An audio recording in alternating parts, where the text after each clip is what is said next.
Great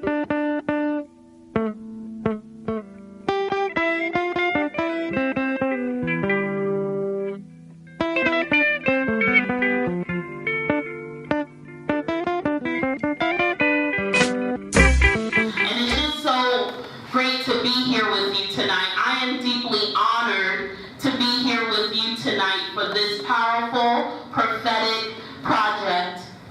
My name, as you can see, is Only Love Chika Alston, and each part of my name has a testimony. My mother, unlike most American mothers, would not name her children while she was pregnant. She would actually wait until you're born. She would observe you and she would name you. But my parents always butted heads on things, and so my father did like Only Love, but he had just finished watching Roots, and he looked at me and he looked at my fat cheeks and he named me Chika. And for many, many years, I didn't know what that name meant. But both sides of my family call me Chika. They don't call me Only Love. And my father texted me yesterday and he said he gave that name from his heart. But as you will hear, as I reconnected with my roots, God showed me what that name meant. And so my last name also has a story that I'll get into as well. But I am very, very honored to be here. In November, I came here to Nigeria for the first time to minister to women at different synagogues. And I came here thinking I was going to give something, but Yah had so much more for me to gain. Who knows when you set out to give that you're usually the person that receives? Who knows that? Now in America, we call and respond, so I might be asking you to respond to me a little tonight. Is that okay? Okay, we know it's getting late, but we have a lot of energy for what God has called us to do. Coming to Nigeria was special for me because I learned that my mother's family was taken from Nigeria in the transatlantic slave trade. And we were owned by one of the largest slave-holding families in America. But one day, a little white boy named Mackie Alston, who today is Reverend Mackie Alston, as he was going to school in North Carolina, he started to ask his father, why do all the black people have the same last name as me? But his father would never answer his question. His father was a Presbyterian minister who volunteered in the Civil Rights Movement. As I continued my career as a faith-based advocate, I walked into a media training for religious leaders, and guess who was leading it? Reverend Mackie Alston, who wrote a book and did a documentary about my family. And he was set to train me on how to talk about the Bible and social justice in the media. And we went to the side and he was afraid of me, like I was gonna, kill him. And in my flesh, I felt like, I'm supposed to hate you, but wait a minute. Reverend Mackie told the truth. And so now actually in New York, the son of the slave owner and the daughter of the slave work together for justice as faith leaders in New York City. And see, we can talk about forgiveness and restoration, but only when you're face to face with your enemy, evangelist, and you have the choice to forgive or release, do you really know how much, Brother Clayton, you're serving Yah? And I think when I forgave Mackie at that training in 2008 in Washington, D.C., our nation's capital, see, Yah doesn't do anything by mistake. In the nation's capital, we reconciled. I think when I forgave him, that's how Yah got me on the path to discovering my roots. So I'm not an unrooted African American. I don't just dress like this when I come to Igbo land. All the women know, if I go on a job interview, if I'm meeting with the mayor, His Excellency, if I'm going on a thing, I dress in traditional clothing. I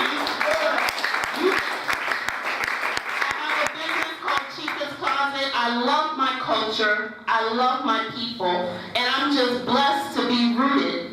My family, the Alstons, have something called the Association. It's much like the Igbo groups that meet in towns to make decisions. And we set up that group during segregation, the men in my family, and it became actually a denomination. But a few years ago, they tested our oldest patriarch, and his DNA went back to Nigeria.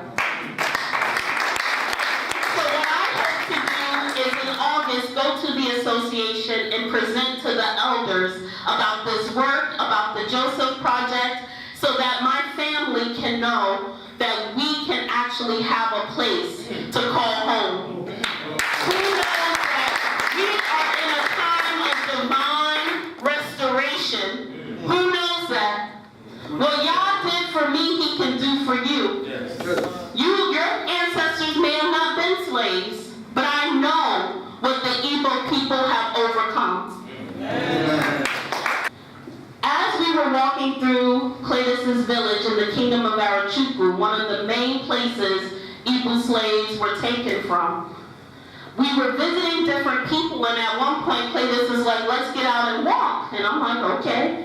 So I'm walking, and the sun is shining, I'm off of work, but I'm feeling this heaviness that Rabbi talked about, this heaviness and this agitation, like he said. And I feel like I want to cry.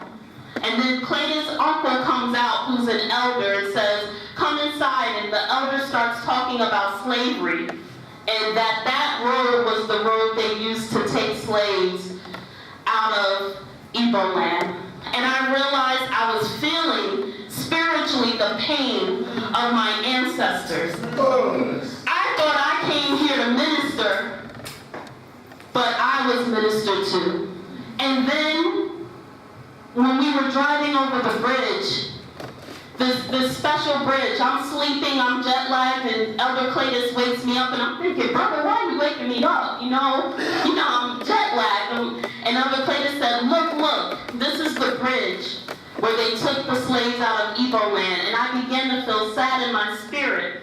And then the Ruach HaKodesh, the Holy Spirit, spoke to me and said, don't feel sad, because they took your ancestors out, and they said your ancestors would never see Igbo land again. But you're here, and you're a free woman.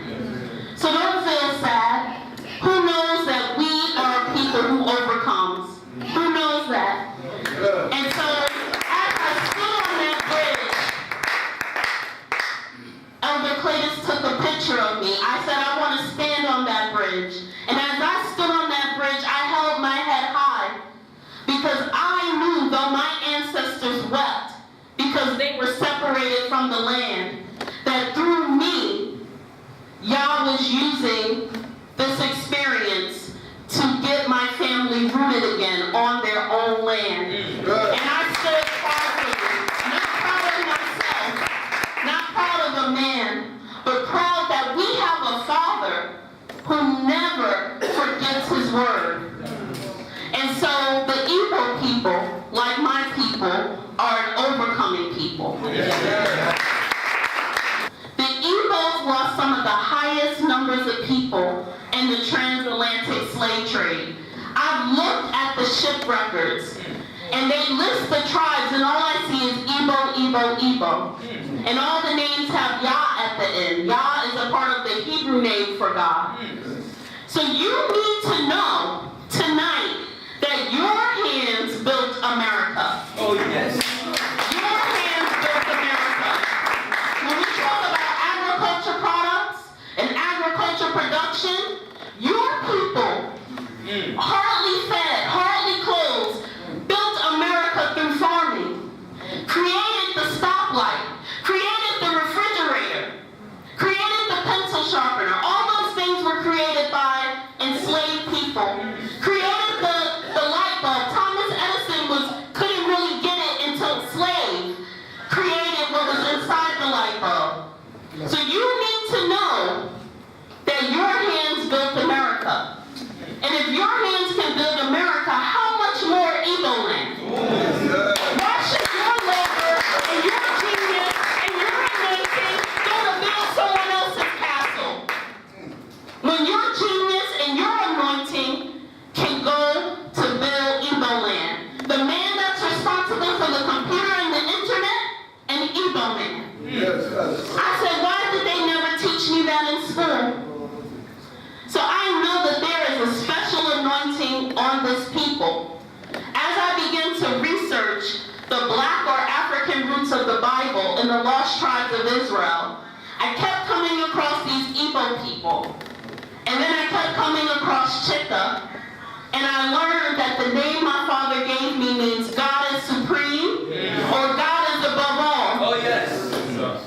And I realized that Yah connected me to these people before I was conceived in my mother's womb. You all descend from Eri, one of the sons of Gad, who can be found in Genesis 46. And I know that most of you know this, but I want to say it because it's power in declaring the truth when so many lies have been told. So you people are not just people following the Bible, but you're people of the book.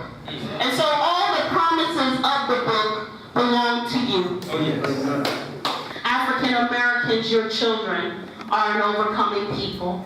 And so the Joseph Project is about bringing the two people together to invest in, build up, cleanse, and heal Igbo land. Will you join me? Oh, yes.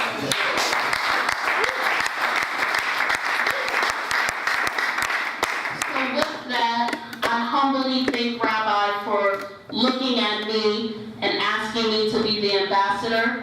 We will be having events throughout America to speak to Igbos in America, African Americans who are professional, good people, to think about either having timeshare here or even owning land or investing.